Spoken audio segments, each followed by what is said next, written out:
Hello guys, good morning. So welcome back to my YouTube channel. This is Otoboyson. So mayroon tayong i-share sa inyo about this mausok na sasakyan pag nasa arangkada. So ano ba yung nagiging isang dahilan guys? So panoorin nyo guys yung video na to sa may mga sasakyan.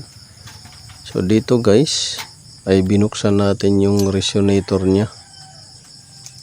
Binuksan natin para may pakita sa inyo kung bakit pag arangkada ay sobrang usok. So minsan nagiging dahilan din yung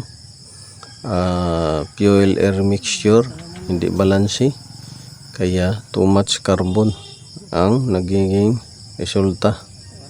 Tapos sa resonator durog na rin guys yung filter nya. So mayroon yung carbon fiber na filter para masala niya yung mga carbon na particles.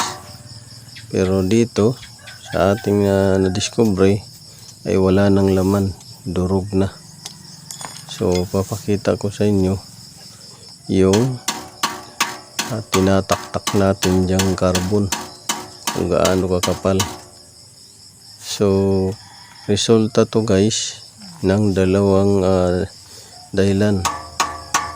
Yung fuel air mixture hindi balanse, kaya sobrang daming carbon ang nangyayari.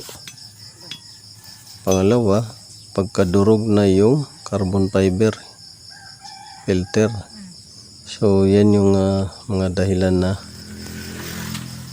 considered ninyo kung bakit mausok. Minsan kasi nasanay na tayo na sa injection pump ang problema or sa makina, pero mayroon din palang related problem cause itong resonator.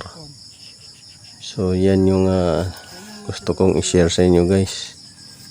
So panoorin nyo lang guys, sana makatulong to sa inyo, lalo na sa may mga sasakyan at sa mga diagnosing ng mekaniko. This is Otoboyson. Sharing is caring lang guys. God bless you all.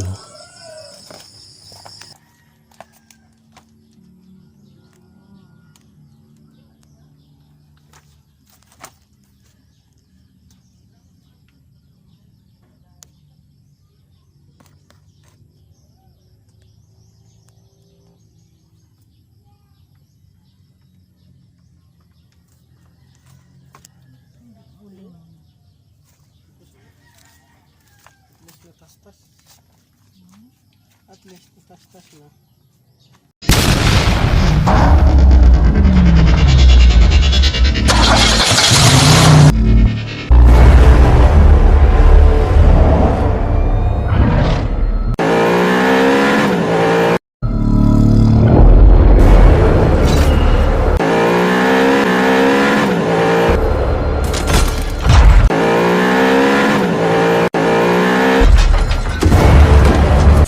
Make